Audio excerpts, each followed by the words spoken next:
America की चंद बड़ी फलाही तंजीमों में एक नाम HHRD का भी है, जो मुस्लिम तंजीम है और इकना की अम्ब्रेला के अंदर काम करती है। पिछले दिनों HHRD ने अपने सालाना फंड रेजिंग का एहतमाम किया, जिसमें उनके आने वाले 2 अहम प्रोजेक्ट्स के बारे में तफसील से रोशनी डाली गई।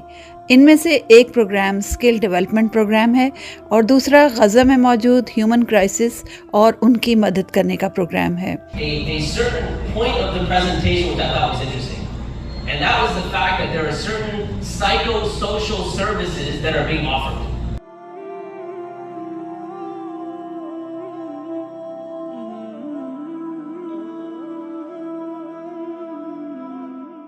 Helping hand for relief and development, जो कि हमेशा से एक कोलैबोरेटिंग पार्टनर के तौर पे बहुत ज़्यादा ह्यूमैनिटेरियन एफर्ट में कोलैबोरेट करते हैं। मुख्तलिफ़ प्रोजेक्ट्स जो हम सब मिल के करते हैं, और उसी रेफरेंस से आज ये जो एनुअल इवेंट था, इसकी में की बड़ी इम्पोर्टेंस थी।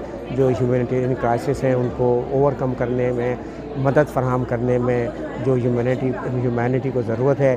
तो मैं सैयद जावेद अनवर साहब के रेफरेंस से सबसे पहले तो शुक्रगुज़ार हूँ कि गुज़िश्ता कई बरसों से उन्होंने इन तमाम इदारों को, ख़ास तौर पे helping hand for relief and development के जो प्रोजेक्ट्स हैं उन्हें सपोर्ट किया है। और आज ह्यूमैनिटेरियन असिस्टेंस और स्किल डेवलपमेंट प्रोग्राम के लिए $50,000 की कंट्रीब्यूशन आज जावेद अनवर साहब ने इस इदारे को दी है, ताकि जो ऑनगोइंग प्रोजेक्ट्स हैं और जो टास्क हैं उनको अचीव किया जा सके। अमेरिका के एग्जीक्यूटिव डायरेक्टर इलियास चौधरी ने एक प्रेजेंटेशन के जरिए तफसील से लोगों को इन प्रोजेक्ट्स के बारे में आगाह किया। इस वक्त हम लोग गज़ा में जो भी इमदादी काम हो रहा है, जो इनसाइड काम हो रहा है UNO के थ्रू और मुख्तलिफ ऑर्गेनाइजेशंस जो लोकल ऑर्गेनाइजेशन है वहाँ पे काम कर रही हैं, तो हम लोग तकरीबन $500,000 जो है वो स्पेंड कर चुके हैं उस काम में, जो कि UNO कर रहा है और बाकी ऑर्गेनाइजेशन इनसाइड कर रही हैं। इसके अलावा हम लोग बाहर से इजिप्ट से सामान भेजने की प्रोग्राम बनाया हमने, और हमने इजिप्शियन गवर्नमेंट से क्लियरेंस के लिए अप्लाई किया हुआ है। अगले चंद दिन में वो क्लियरेंस आ जाएगी, तो हमारे ट्रक्स भी इंशाल्लाह वहाँ से जाना शुरू करेंगे। इसके अलावा हमने जॉर्डेनियन गवर्नमेंट के तहत, जॉर्डन में हमारी ऑर्गेनाइजेशन रजिस्टर्ड है, वहाँ से हम जो हैं वहाँ से भी ट्रक्स भेजेंगे इंशाल्लाह जॉर्डेनियन गवर्नमेंट के थ्रू। तो आपसे दरख्वास्त है कि आप दुआ करें कि जो गज़ा के लोग हैं, जो कि बहुत इस वक्त मुश्किल हालात में हैं, अल्लाह ताला उनकी ज़िंदगियों में आसानी करे और उनके जो मसाइल हैं उसका कोई परमानेंट हल निकल सके। और जितना भी आप हेल्प कर सकते हैं, अगर इस काम के लिए हेल्प करें। इस तकरीब में ह्यूस्टन के लोगों ने दिल खोलकर अतियात दिए।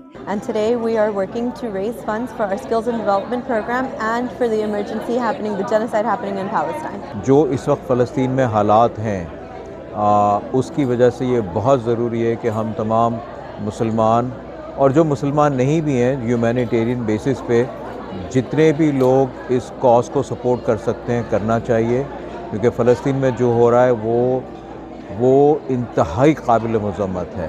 My responsibility in ICNA is as a secretary of the ICNA Houston, and marketing in charge of ICNA convention that is happening in Houston in 2 weeks, inshallah, on Thanksgiving weekend, November 24th to 26th. It's one of a kind of Muslim gathering in Houston, Texas.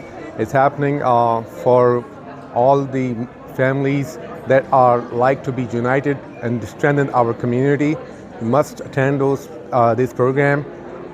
It's having bazaar, parallel sessions, kids activities, robotics, sports, matrimonial services, and much more. This is must-attend program.